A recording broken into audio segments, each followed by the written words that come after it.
HDC 현대산업개발 컨소시엄이 아시아나항공을 인수할 우선 협상 대상자로 선정됐죠. 아직 거쳐야 할 과정이 남아 있습니다만 성공적으로 인수가 이루어진다면 업계 전반에 큰 변동이 있게 될 겁니다. 전문가에게 자세히 좀 들어보겠습니다. 정철진 경제평론가 나오셨습니다. 어서 오십시오. 네, 안녕하십니까. 네. 자, 세 개 컨소시엄이 붙었어요. 아시아나항공 우리가 가져가겠다. 네. 결국 이제 HDC와 미래셋대우 네. 컨소시엄이 네. 가져갔는데 네.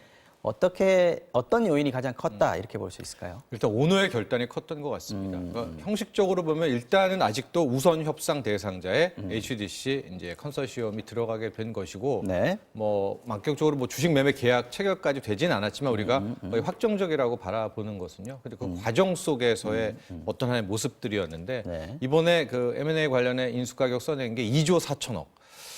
시장에서도 한 2조 원대면 충분하다. 맥시멈이다. 예, 네, 하고 그런 얘기 경쟁사도 지금 뭐 확인은 되지는 않고 네. 있지만 뭐 한 1조 5천억, 뭐 1조 4천억 써놨다는 얘기도 나오고 1조 있고요. 가까이 차이가 나는군요. 그렇죠. 네. 이제 그렇게 한 이유는 뭐냐? HDC의 정몽규 회장이 반드시 항공, 이 따내겠다. 아시아나는 따내겠다는 의지가 보였다고 우리가 해석할 수밖에 없거든요. 이게 끝나고 우선 인수 협상 대상자 되고 기자회견 했을 때 그 모습들. 그러니까 결과적으로 HDC 컨소시엄이 가져가게 된 데의 핵심 요인은 이제 정몽규 회장이 향후 이 현대산업개발의 큰 틀에 건설 건설 위주였다면 이제는 이제 물류, 유통, 뭐 항공 이런 쪽으로 큰 사업의 다각화 방향을 틀겠다라는 그런 의지가 아마 이번에 HDC 현대산업개발에게 돌아가게 된 결정적인 요인이었다고 보여집니다. 미래셋 창업주 박현주 회장이 좀 적극적으로 또 설득했다 이런 얘기들도 있던데. 네, 그러니까 7, 8학번, 그러니까 선배죠 박현주 회장이. 8, 1학번이어서 뭐 각별한 사이라고 알려졌고, 선배. 예, 네.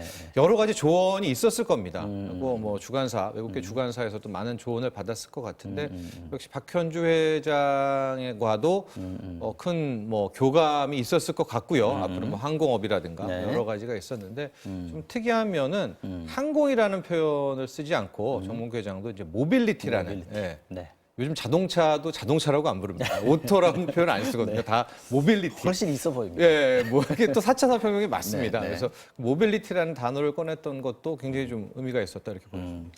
지금 아시아나항공에 대해서 지금 이제 HDC가 가져가서 만약에 네. 이제 투자가 이루어져서 네. 정상화된다라고 했을 경우에 네. 항공산업계에서는 굉장히 많이 바뀌는 게 있겠죠. 그렇죠. 일단 정상화 과정을 한다면 필연적으로 구조조정이 있어야 되겠죠. 지금 워낙 아시아나항공 자체가 만성 부채 비율이 높고요. 네. 형식적으로 공식적으로 알려진 게 구조지만 10조 넘을 거다. 예, 이제 우선 협상 대상 아마 이제 본격적으로 막 파악하고 있을 겁니다. 우발 지금 채무 이제 같은 실사 거. 들어간 거겠죠. 예, 이제 실사 막 하고 있을 텐데 한 10조 원 정도 잡고 우선 이번에 뭐 2조 5천억 중에서 2조는 뭐 신주에 투자해서 이제 부채 덜어내는 쪽으로 간다라고 하더라도 자본금 비율을 늘려서 그래도 뭐 7조 원대, 8조 원대의 비치 아니겠습니까? 그렇다면은 우선적으로 할 일은 이제 구조조정을 먼저 하게 될 것 같습니다. 이제 그런 과정 속에서 우리 항공업계, 국내 항공업계 전반적으로 아마 이런 구조조정에 대한 분위기 이런 것도 좀 나오게 될 것 같고요. 뭐 좀 긍정적인 측면은 원래 국제선에서는 대한항공과 아시아나가 어떤 경쟁을 하면서 서로 주거니 받거니 하는 좀 선순환 구조도 있었는데 최근 들어서는 좀 아시아나가 크게 좀 위축되면서 또 대한항공도 대한항공 나름대로 또 문제가 생기고 그래서 그런 선순환적인 모습이 깨졌거든요. 근데 이제 다시 대한항공도 뭐 새롭게 출발한다는 거 아니겠습니까? 그럼 아시아나도 새로운 모습을 갖춘다면 국정기 이 뭐 투톱이 국적기 투톱이 그런 어떤 경쟁을 통해서 긍정적인 효과. 네, 그것도 한번 기대해 봐야 되겠죠. 아까 잠깐 언급하셨습니다만 HDC 오너가 지금 정몽규 회장, 이분이 이제 정세영 회장의 외아들 아니겠습니까? 그렇죠. 포니정으로 네. 불렸던. 네. 그야말로 현대차의 어떤 뭐 레전드 같은 사람으로도 알려져 있는데 네. 정몽규 회장이 자동차 놓은 것에 대해서 굉장히 안타까움이 있었던 모양입니다. 모빌리티 부자가 얘기를 다 하는 거 그렇습니다. 보면은요. 네. 예, 그러니까 실질적으로 이제 정주영 회장의 셋째 동생이 고 정세영 현대산업개발 명예회장인데 네. 정세영 회장은 그러니까 정주영 회장의 현대는 진짜 많았잖아요. 자동차도 있었고 그렇죠. 건설도 있었고 또 조선도 중공업도 있고 있었고. 철강도 있고 뭐 진짜 그 중에서 자동차만큼은 이 정몽규 회장의 아버지인 정세용 회장이 이제 도마타에서 포니정이라는 지금 말씀하신 대로 포니. 예, 포니를 가지고 뭐 유럽도 수출도 하고 막 그랬기 때문에 자동차에 애착이 남달랐고요. 네. 그 아들인 이제 이 정몽규 이제 현대산업개발 회장도 1996년부터 99년까지 또 현대차를 이끌입니다. 현대차 최고 CEO로서. 그래서 아마도 이제 현대가 계열 분리가 되면 정세영 명예회장과 정몽규 회장 쪽으로 당시에는 현대차는 오지 않을까라 아마 그런 좀 바람도 있었던 것 같아요. 근데 결과적으로 이제 뭐 형제나 오고 이렇게 하면서 이 자동차는 현 정몽구, 그러니까 정주영 회장의 아들이 가져가지 않았었습니까? 정몽구 회장. 그러니까 그때 뭐 비화로는 막 울고 꼭 뭐 그런 적 있었다고 그래요. 그러니까 안타까움들이. 그래서 요번에 좀 다르죠. 비클은 네. 자동차에서 항공이라는 걸로 다르지만 그런 모빌리티의 측면에서는 상당히 좀 일맥상통하기 때문에 상당수 언론이나 뭐 경제 분석가들도 아버지 이 포니정의 꿈을 아들이 이뤄냈다. 또 이런 HDC의 분석도 있는 것 기존 사업들을 하고도 연관관계가 항공산업이 있을까요? 여기서는 좀 이제 몇 단계를 거쳐야 됩니다. 기존은 역시 건설이죠. 뭐 아이파크라고 불리는 예, 하고 최근에 호텔도 하면서 파크하얏트 등에서 호텔업 또 2015년에는 면세점도 있고. 예, 신라와 함께 들어가서 면세점 사업권도 따내면서 큰 틀에서 건설 위주에서 뭐 물류, 유통, 또 항만 건설도 하거든요. 이런 쪽으로 방향 전환을 좀 하고 있습니다. 그래서 이번에 항공업을 덧붙이면 항공이라는 표현이 이제 모빌리티인데 그렇게 될 경우에는 육해공 여기서 해는 이제 항만 사업이 있으니까 그런 쪽에서 아우르는 이제 그런 모습을 이야기하고는 있는데요. 그러나 요즘 뭐 중공업 업계에 나온 리포트들을 좀 보면 물론 다각화 차원에서 시너지에서는 의미가 있을지 모르지만은 이제 서로 사업이라는 게 A가 잘못 힘들 때는 B가 좀 커버해주고요. B가 힘들 땐 A가 커버해줘야 되는데 그렇죠. 현 건설업과 향후하는 이 항공업이 둘 다 경기 민감주입니다. 함께 경기가 좋을 때는 좋았다가 나쁠 때는 함께 떨어지기 때문에 포트폴리오가 안 된다는 예, 얘기죠. 그런 이제 리스크 헤지 차원에서는 그게 좀 부족한 측면이 있지 않느냐 뭐 그런 조심스러운 분석도 나오고 있습니다. 그래서 그 승자의 저주 얘기가 지금 증권가에서 나오는 조금씩 건가요? 조금씩 나오고 주가도 있는 것 조금 같아요. 떨어졌던데요. 예, 주가도 좀 빠지고 있는 것 같습니다. 현대산업개발 지금 HDC도. HDC 정몽규 회장이 지금 이 우선 협상자 대상으로 지정되고 나서 첫 번째 한 일이 네. 빨간 날개 없애라. 그 부분인 것 네. 같은데요. 이게 그렇죠. 아마 뭐 당연한 걸 수도 있습니다. 그렇죠. 그러니까 첫 번째 고민은 아마 아시아나를 쓸까 말까 고민을 많이 했을 것 이름 같아요. 이름 자체를. 아시아나가 굉장히 좋은 브랜드이긴 하지만 최근 한 3, 4년간 이런 브랜드 이미지가 급속도로 좀 나빠진 측면이 있습니다. 네, 또 뭐 작년 재작년에 기내식 사태하면서 막 그 기내식 사진 보면 좀 형편없지 않았습니까? 여러 가지 지금 부정적인 이미지가 많이 덧입혀져 있는 상황이에요. 근데 그럼에도 불구하고 아마 이 HDC 쪽에서는 아시아나라는 브랜드는 갖고 가는 것이 이름은 좋겠다. 갖고 가고. 이름은 갖고 간다. 다만 말씀하신 것처럼 그 날개 모습 있는 거 거의 뭐 13년 넘게 사용했던 이제 그 로고는 이제 아마 곧 바꾸면서 새로운 사실 그 모습. 로고는 금호그룹 로고 그렇죠. 같이 쓰잖아요. 예, 같이 쓰기 때문에 아마 당연히 로고는 빠질 바뀌어야 수밖에 되고 없고. 이제 이름 부분은 아시아나는 일단은 갖고 가는 것으로 그렇게 결정했습니다. 대신 이제 부정적인 이미지는 좀 빼겠다라는 세탁을 그렇습니다. 하겠다라는 예. 생각도 좀 있을 것 같고요.